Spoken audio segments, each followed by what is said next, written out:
When you're asking questions in English, sometimes the intonation goes up at the end, and other times it goes down at the end.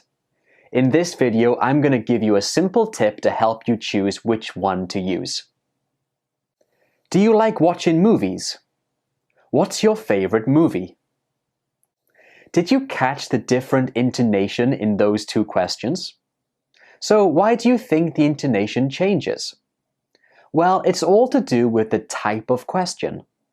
When you're asking a question, you need to think what type of question it is because the intonation can change. A simple tip is to think of the answer to your question. If the answer to your question is a yes or a no, then the intonation in the question goes up.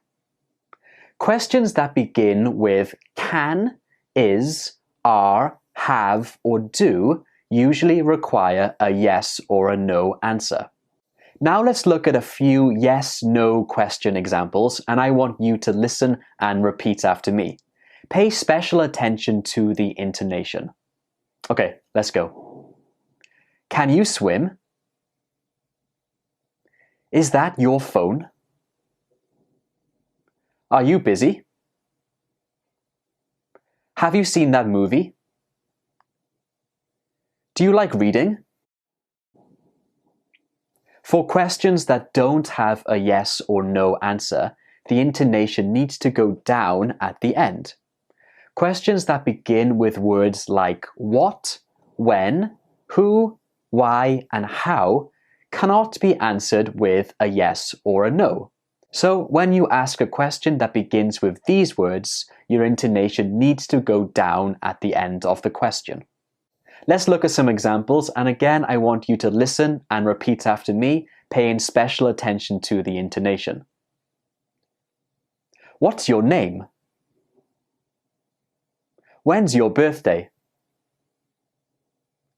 Who said that? Why do you study English?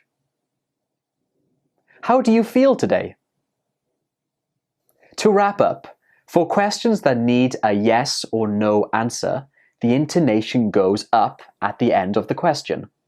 And for questions that cannot be answered with a yes or no, the intonation goes down at the end of the question.